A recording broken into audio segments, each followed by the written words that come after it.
Salam, mən Magistratura Təhsil Mərkəzinin informatika müəllimi Bahar Mahmudova. Bugün sizlə ümumi sınaq imtahanının informatika sualları ilə tanış olacağıq. 21-ci sualdan etibarən başlayırıq. Sualda deyilir ki, arxivləşdirilmiş faylın informasiya tutumu 2 kilobaytdır. Yəni, fayl sıxlaşdırılıb, həcmi 2 kilobayt olub və 50% sıxılıb. Deməli, 50% sıxılıbsa, bizim əlimizdə qalan informasiya həcmi də 50%-ə bərabərdir. Yəni, 2 kilobaytımız 50%-dir və bizdən ilkin həcm istənilirsə, yəni arxivdən çıxarıldıqdan sonra təbii ki, 100% həcm alınmış olacaq. Biz tapmalıyıq burada 100%-i.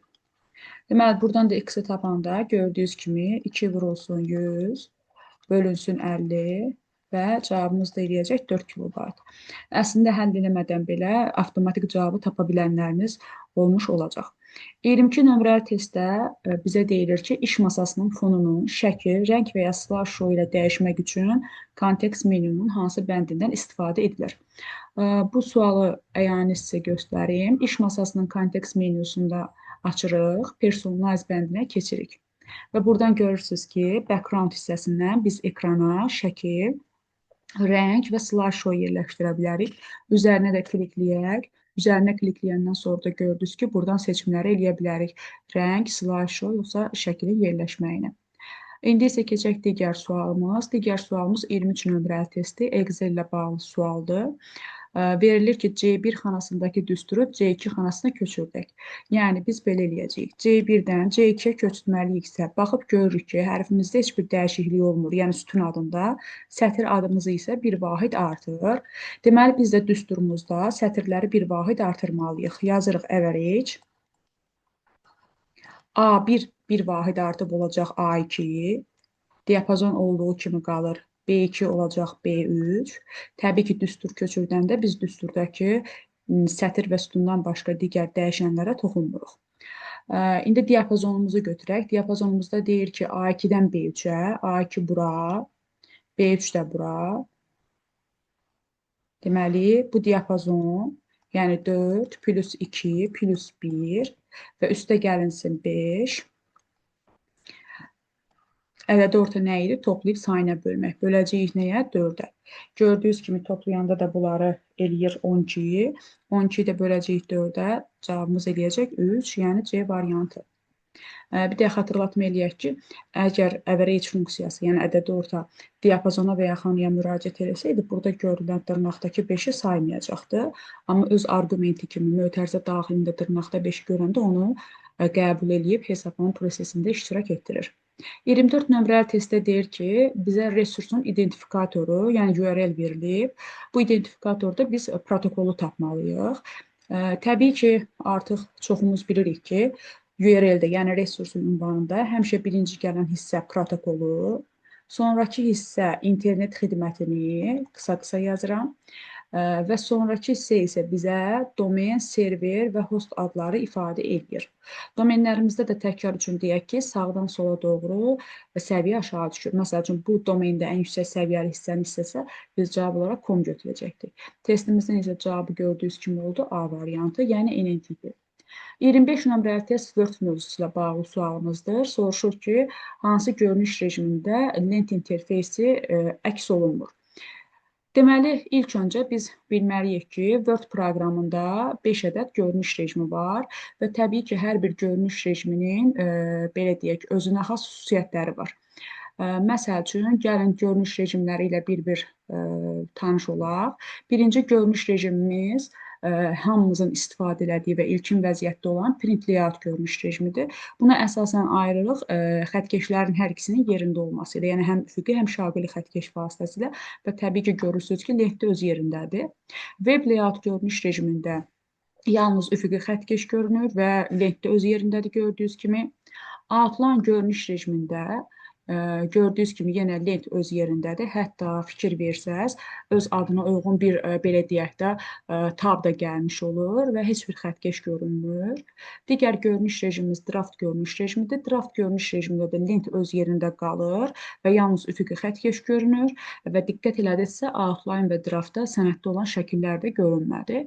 Amma indi gəlin read mode görünüş rejiminə keçək. Gördüyünüz kimi bu görünüş rejiminə keçəndə lent interfeysi görünməmiş olur. Hətta nəzərinizə də çatdıraq ki, burada da yenə heç bir xəttkeş görünmür. Nə üfüqi, nə də şaquli. Burada əsasən menyu rejimi aktivləşmiş olur. Fayla klikləyəndə fayl tabına, buradan Tools menyusu və View menyusunu görə bilərik. İndi bu görünüş rejimindən çıxırıq. Deməli, bizim bu testimizin də cavabı oldu. Hansı variant? A variantı. Sonra gəlirik 26 nömrəli testə. 26 nömrəli testdə deməli bizdən soruşur ki, bəs mobil cihazlara quraşdırılan mobil tətbiqlərdən düzgün və təhlükəsiz istifadə ilə doğrulan mülahizələr seçin. Yəni biz telefonumuza mobil tətbiq yüklürüksə necə eləyə bilərik ki, təhlükəsiz vəziyyət olsun?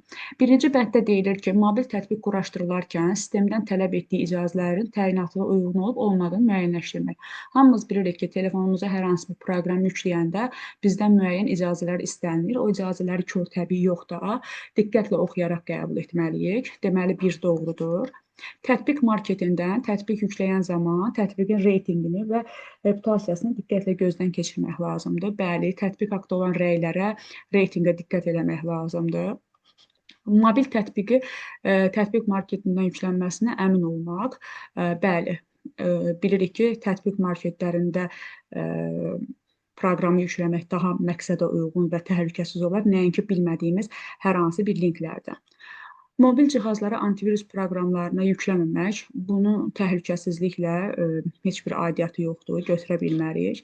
Mobil tətbiqi tətbiq marketindən kənar mənbələrdən yüklənməsinə icazə vermək, fikir verilirsə 3-cü və 5-ci bənd bir-birini təksib edən bəndlərdir. Mobil tətbiq quraşdırılarkən sistemdə geolokasiya, mikrofon və kameraya giriş üçün icazə istəyirsə, bu bir mənalı olaraq Trojan virusunun göstəricisidir. Bu da təbii ki, vəziyyətdən asılı olaraq dəyişə bilər və təhlükəsizliyi pozmuş ola bilər. Deməli, bizim burada cavabımız olacaq nə? 1, 2 və 3, yəni gördüyünüz kimi A variantı.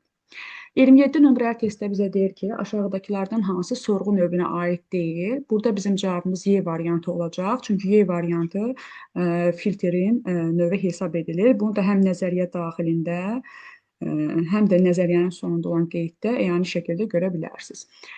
28 nömrəli testdə bizə deyir ki, aşağıdakılardan hansı yanlışdır? Fikir versəz görərsiniz ki, yenə sual akses mövzusu ilə bağlıdır. Yazılıb ki, verilənlər bazası elektron hesablama vasitəsilə saxlanılan, emal edilən və yenidən yenilənən verilənlər toplusunun xüsusi şəkildə təşkil olunmuş məcmusudur. Bu doğrudur. Yazıb ki, verilənin adı verilənin özünü xarakterizə eləyir. Çünki faktları bir-birinə ayırmaq üçün onları qiymətləndirmək lazımdır. Burada verilənin adından yox, verilənin qiymətindən söhbət gedir.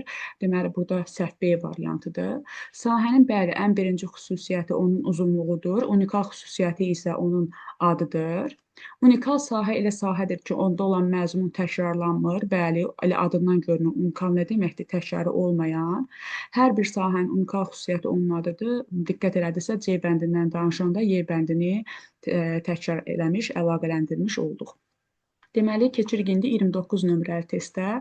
Testimiz lokal kompüter şəbəkələri mövzusu ilə bağlıdır. Deməli, klient-server arxitekturasına terminalı nə əvəz eləyir və belə deyək, mainframe-i nə əvəz eləyir?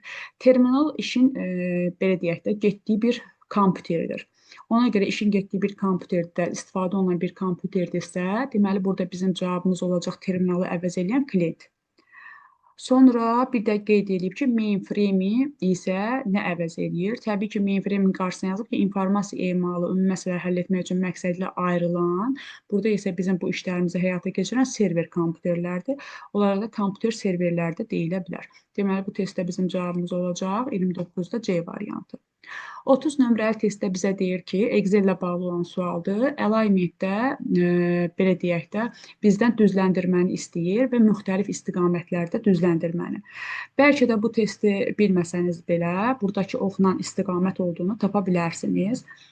Çünki biz bilirik ki, yol hərəkəti qaydaları olsun və ya hər hansı bir yerlər olsun, istiqamətləri oxlarla göstərilir. Deməli, birinci bəndimiz bizim üfüqi düzləndirməmizdir. Üçüncü bəndimiz bizim şaquli düzləndirməmizdir. Dördüncü bəndimiz soldan məsafənin tənzimlənməsidir, xananın məzmununun sol hissəsinin. Beşinci bəndimiz isə raptex əmridir, yəni xana daxilində bir neçə sətirdə yazmağımıza imkan verir. Deməli, bizim cavabımız olur 2 və bilirik ki, bu da -90, -90 dərəcə istiqamətində intervalda dəyişə bilər. 31 nömrəli test isə gördüyünüz kimi Word mövzusu ilə bağlı olan bir sualımızdır. Bu sualda isə bizdən həmin bu fraqmentin hansı lent tabına aid olduğunu soruşur. Bunu da elə əyani şəkildə görək ki, həmin bu qrup, Translate qrupu öz əksini, əmrini öz əksini Language qrupunda tapmışdır və tabın da adı gördüyünüz kimi D variantı, yəni review, yəni xülasədir. Hansı proqram üçölçülü təsvirlərin yaradılması üçündür? Burada Macromedia Freehand vektor proqramlarına aiddir. Xatırlatma eləyək ki, Paint, Photo, Picture, Pixel sözləri olanlar raster gedir. Deməli, B variantı rasterdir, D variantı rasterdir, C variantı rasterdir, amma Y variantı məşhur üçölçülü proqramlardan biri olan Maya proqramıdır.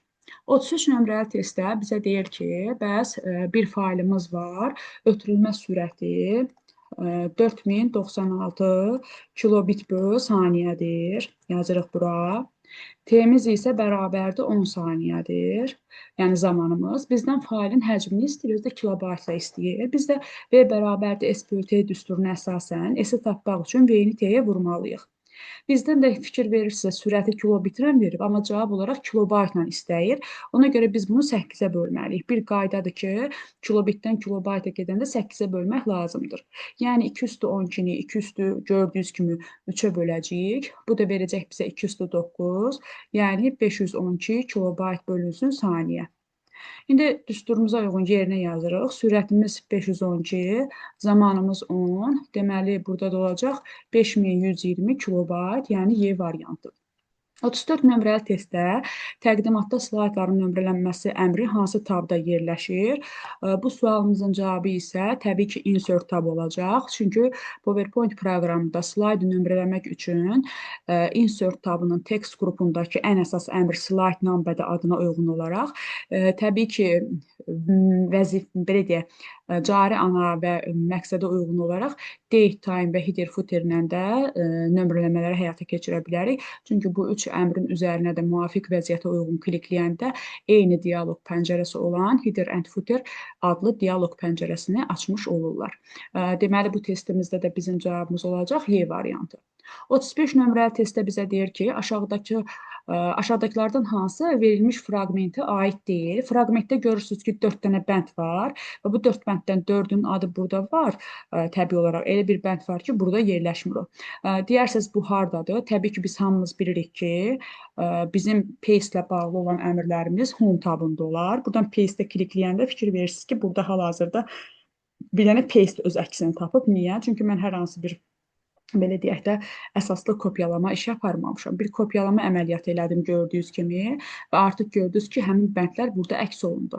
Bəndlərin adına fikir verirsəz, burada mənbə formatını saxlamaqdır, o bizim Y variantımızdır. Sonra burada fikir verirsəz, formatlaşmanı birləşdirmə bəndidir, yəni D variantımızdır.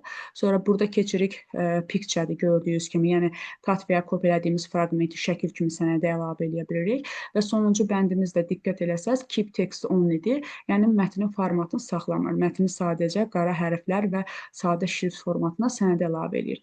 Burada fikir verirsiniz ki, result sözü öz əksini tapmayıb. Bəs bunu harda görə bilərik? Bunun üçün paste special-a klikləməliyik. Paste special-a klikləyib burada həmin bəndin yerləşdiyini görə bilərik. Deməli, burada bizim düzgün cavabımız olacaq C variantı. İndi keçirik digər sual nümunəmiz 36 nömrəli bir testdir. Sadə sual strukturlarından biridir. Biz hamımız bilirik ki, elektron poçt ünvanında mütləq bir ədəd ət işarəsi iştirak eləməlidir. Ona görə A variantını görən kimi silməliyik. Eləcə C variantını görən kimi silməliyik, çünki ət işarəsi yoxdur. Sonra D variantına fikir versəz, sual işarəsindən istifadə olunub. Y variantına fikir versəz, domen hissəsi adidən iki hissədən ibarət olur. box.az, mail.ru, gmail.com, amma amma burada belə bir tamamlanmamış vəziyyət, yarımçıq bir vəziyyət alınıb. Ona görə Y variantını götürə bilmərik. Ona görə bizim düzgün cavabımız olacaq burada B variantı. Diqqət eləsəz görərsiniz ki, həm ad hissəsi, yəni istifadəçi adı bilirik ki, ətdən əvvəlki hissə istifadəçi adı deyirlər. Ətdən sonraki hissə isə deyirlər domen adı və o da öz kompüterin adı öz əksini tapmışdır. Keçirik 37 nömrəli testə. 37 nömrəli testdə bizdən failin adının düzgün yazılışı ilə bağlı bir sual yerləşdirilib gördüyünüz kimi.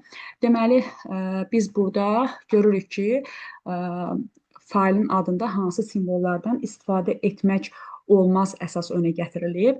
Öyrənmişik ki və artıq əzbər bilmiş olarsınız ki, ulduz, sual, böyük, kiçik işarələri, slejlər, drop daha doğrusu deyə bilərsiniz, düz xətt, qoşa nöqtə və dırnaq failin və qovluğun adında, eləcə də failin genişlənməsində istifadə oluna bilməz. Uzun sözün qısası biz bu işarələri harda görsək, həmin adı yanlış ad kimi qəbul edəcəyik. Ona görə A variantıdır, D variantıdır, Y variantı və C variantlarını silirik. Çünki görürsünüz ki, yazdığım siyahdakı olan simvolların hər birinin ümumidən biri həmin bənddə yer alıb. Amma B variantına diqqət eləsəz, heç bir belə deyim də, bu siyahıda olan simvoldan orada istifadə olunmayıb. Deməli, bu düzgün bir fail adıdır. 38 nömrəli test modifikasiyalı blokla bağlı olan bir testdir. Doğru olmayan fikri istəyir. Biz bu doğru olmayan fikri tapmaq üçün ilk öncə gəlin bu blok sxemi həll edək. Bilirik ki, ilk qiymət başlanğıc qiymətdir. Orta mövqedə olan bizim son qiymətimizdir. Son verilən qiymət isə bizim addımımızı ifadə edir. İndi deməli, i bizə deyir ki, 2-dən başda, 2 artır və 10-a çatanda dayan. Görürsünüz ki, biz burada i-nin 5 ədəd qiymətini almış olduq. Deməli, biz burada nə edəcəyik? 5 dəfə blok sxemimizi yerinə yetirəcəyik. Amma yəni 5 dəfə blok sxemdəki gövdəni hesablamış olacaq və ya da 5 dəfə dövr eləmiş olacaq. Amma diqqət eləsəz bu testin artıq cavabı burada öz əksini tapıb D variantıdır. Çünki normalda mən hal-hazırda deyirəm i-nin 5 qiyməti var və biz bilirik ki, modifikasiyada dövrün sayı bəzən bilinir və dövrün gövdəsi həmin sayı uyğun yerinə yetirilirsə, deməli avtomatik olaraq cavab D variantı olacaq. Yəni, belə deyək də, səhv variantımız. Gəlin digər variantlara baxaq. A variantı dövrün parametrin başlanğıc qiyməti görürsünüz 2-dir. Y variantını yazıb son qiyməti 10-dur, bəli. C variantında yazıb Z-in başlanğıc qiyməti 1-dir, bu da doğrudur. Yazıb ki, Z dəyişəni 31 qiymətini almışdır. Gəlin də bu bloku hesablayaq. Deməli, i plus Z, i-nin ilk qiyməti 2-dir, Z-in ilk qiyməti 1-dir, elədi 3. i bu dəfə 4-dür, Z-in son qiyməti 3-dür, 7. i bu dəfə 6 gəlir, Z-in son qiyməti 7, eləyir 13. i bu dəfə 8 gəlir və Z-in son qiyməti 13, bu eləyir 21. Nəhayət, Z-in son qiyməti ilə i-nin son qiymətini cəmləyirik. Bu da bizə gördüyünüz kimi həqiqətən də 31 verir. Deməli, D variantının elə biz ilk baxışdan səhv olduğunu görə bilərdik. Çünki modifikasiyada bilirik ki, dövrün sayı əvvəlcədən bilinir. Dövrün sayına uyğun da dövrün gövdəsi yerinə yetirilmiş olur, yəni D variantı. 39 nömrəli test bizə fail maskası ilə bağlı bir sual soruşur. Burada deməli biz ilk öncə təkrar eləməliyik ki, failin adında axtarış zamanı ulduz istənilən sayda simvol əvəz eləyir, 0 da ola bilər. Sual isə yalnız bir simvol əvəz eləyir. İlk öncə siz burada bu variantla əgər işləyəsi olsanız, görən kimi A variantını silməlisiniz. Çünki genişlənmə fikir versəz XLS ilə başlayır. Sonra gəlsək burada görürük ki, O-dan sonra bizim mütləq nə az, nə çox bir simvolumuz olmalıdır. Deməli, biz burada C variantında silməliyik. Çünki diqqət eləsəz burada O-dan sonra 2 simvol var. Sonra diqqət edirik ki, Z-dən əvvəl bizim simvol sayımızın heç bir önəmi yoxdur. Ola da bilər, olmaya da bilər, 5 dənə, 6 dənə, 15 dənə də ola bilər. Amma Z ilə R-in arasında mütləq şəkildə bir simvol olmalıdır. Və bunu analiz eləyərkən də siz Y-ni də silməlisiniz. Çünki diqqət eləsəz, burada nöqtədən əvvəlki son hərf Ə-dir, amma buradakı R hərfidir. Deməli, Y də gedir. Eləcə də D-ni də yenə avtomatik silə bilərsiniz. Çünki yenə nöqtədən əvvəlki hərf bizdə R hərfi olmalıdır, amma burada Ə hərfi öz əksini tapıb, ona görə bunu da silirik. Nəhayət, düzgün cavabımız B variantıdır. Analiz edək. Bəli, genişlənmə ödəyir. Nöqtədən əvvəlki hərf R-dır, ödəyir. Z ilə R arasında bir hərf var, ödəyir. Z-dan əvvəl 2 hərfimiz var. Deməli, o da bizim ulduz simvolumuzun payına düşür. Sonra 40 nömrəli test bizim Excel mövzusu ilə bağlı olan testimizdir və bu qrup öz əksini tapır bizim data tabımızda. Bu da əsasən nə zaman öyrənirik? Öyrənirik ki, sətir sütunları hardan qruplaşdırmaq olar? Həmin bu əmr vasitəsilə biz tanıya bilərik ki, bu data tabının outline qrupudur. Deməli, burada bizim cavabımız olacaq D variantı. 41 nömrəli testdə bizə qrafika mövzusu ilə bağlı sual verilib. Deməli, bir təsvirimiz var. Ölçüsü 20-nin 20-yədir və öyrənmişik ki, ağ-qara və ya monoxrom olanda həmişə elimizi bir bit götürməliyik. Şəklin həcmini tapmaq üçün də ölçümüzü bitin sayına vurmalıyıq. Ölçümüz 20-nin 20-yə, bit sayımız isə nədir? Gördüyünüz kimi 1-dir. Deməli, biz burada cavabı tapacağıq 400 bit. Elə olduğu kimi də saxlayacağıq. Nəyə görə? Çünki test bizdən cavabı gördüyünüz kimi elə bitlə istəyir. Ona görə cavab olacaq burada 400. Keçirik 42 nömrəli testə. 42 nömrəli test yenə bizdə ifadə eləyir Excel ilə bağlı sualı. Deməli, burada bizə page setup dialoq pəncərəsi ilə nələr yerinə yetirilə bilər, onu soruşur. Siz burada ilk olaraq biri görən kimi yenə silməlisiniz. Niyə? Çünki bu bir bəndi Excel'in page setupında yox, layoutda, yəni Word-ün page setupında öz əksini tapır. Görürsünüz burada cildləmə sahəsi qətirdir. Amma gəlin biz açaq Excel'in page layoutunda yerləşən page setup dialoq pəncərəsini. Görürsünüz ki, burada ilk öncə 4 tab var. Page, margins, header, footer və sheet. Buradan biz təbii ki, məqsəd və vəzifə uyğun olaraq müəyyən əmrləri həyata keçirə bilirik. İndi gəlin bəndlər üzərindən bu sualı analiz edək. Çap olunacaq diapazonu müəyyən etmək. Bəli, həmin bu hissə sheet tabında öz əksini tapıb. Baxın, print area hissəsindən biz yaza bilərik ki, hansı diapazon çapa çıxsın. Deməli, biz burada ikini doğru götürəcəyik. Diaqramlar əlavə etmək. Bunu həm biz Word, həm Excel, həm PowerPoint-də öyrənmişik ki, bu insert tabına aid olan bir bənddir. Nəinki gedib page layoutun, page setup'unun dialoq pəncərəsində yerləşər. Sonra dördüncü bənd. Dördüncü bənd həm Word-də, həm də Excel-də demək olar ki, eyni prosesdir. Yəni, page setup-dan ikisi də tənzimlənə bilər. Bunun üçün də görə bilərik header footer tabını və buradan görürük yazılıb different, odd and even page. Deməli, biz bu bəndi də həmin bu hissədən tənzimləyə bilərik. Çap zamanı təkrarlanacaq sətrin nömrəsini təyin etmək. Həmin hissə də buradan seçilə bilər. Sheet hissəsinə gələndə görürsünüz ki, repeat rows, repeat columns, yəni təkrarlanacaq sətr və sütun nömrələrini də bura daxil edə bilərik. Deməli, bizim bu testdə cavabımız nə oldu? Gördüyünüz kimi 2, 4 və 5. Sonra 43 nömrəli test say sistemi ilə bağlı olan bir testdir və biz buradakı ədədin ikilik qarşılığındakı 0 və 1-lərin sayını bilməliyik. Bunu iki cür həll edə bilərsiniz. Biri bir tık sizdən çox vaxt tələb eləyə bilər. Yəni, amma əsaslı bir yoldur. 2072-ni çubuqlu bölmə ilə ikiliyə keçirdib alınan 1 və 0-ları saymaq. Digər bir yolumuz isə nədir? Biz diqqət eləsək görərik ki, 2072-nin içində 2-nin ən böyük qüvvəti 2048-dir. Ona görə 2048-dən öz aşağı düzürük. 2048, sonra gəlir burada bizim digər bir 2-nin qüvvəti 1024, sonra 512 sırayla gedirik. Sonra bilirsiniz gəlir 256, 128, 64, 32, 16, 8, 4, 2, 1. İndi biz burada ədədi təsvir eləyəsi olsaq, deməli 2048 burada var və 2072-dən mən 2048-i çıxsam, cavabımız eləyəcək 24. 24-ün də içində 2-nin ən böyük qüvvəti 1 var, gördüyünüz kimi. Bunu da burada qeyd elədim. Və davam edirik indi. Yerdə qaldı 24-dən də çıxdı axı 16-nı. Yerdə bizdə 8 qalmış olur. 8-də burada öz əksini tapır. Deməli, qalanlara 0 qeyd eləyəcəyik. 0-ı qeyd elədik qalanlara, diqqət eləsəz. Deməli, biz burada aldıq 1, 2, 3. 3 dənə 1 aldıq. 1, 2, 3, 4, 5, 6, 7, 8, 9 dənə də 0 aldıq. İndi bu test bizə deyir ki, sıfırların sayı birlərin sayından nə qədər çoxdur? Qədər dediyinə görə təbii ki, biz burada çıxma əməliyyatı yerinə yetirəcəyik. Çıxma əməliyyatı yerinə yetirdiyimizə görə cavabımız olacaq burada 6. Yəni 9 çıxılsın 100, o da bərabərdir 6-ya.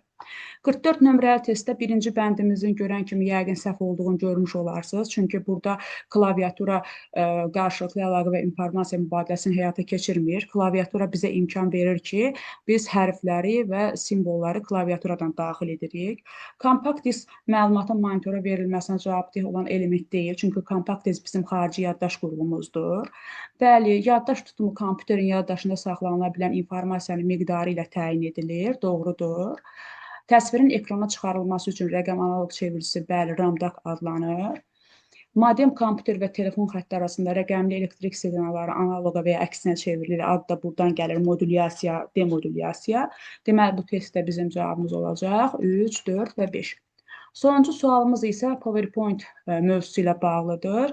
Deməli, Color Grayscale bizim view tabındadır. Ona görə bunu qeyd edirik view-ya. B variantı bizim rekord tabındadır. Yəni, heç bir bəndə aid deyil. C variantı link bizim yerləşir insert tabında. D variantı accessibility-dir. Bizim yerləşir review tabında. Diqqət eləsəz, variantlarda review yoxdur. Və nəhayət, Y variantı da monitor qrupudur. Monitor qrupu da yerləşir bizim slideshow tabında. Bu da bizim Y variantına uyğun olmuş olur. B və D dediyimiz kimi bir rekord, bir review tabındadır və bunların hər hansı bir bəndlə uyğunluğu yoxdur.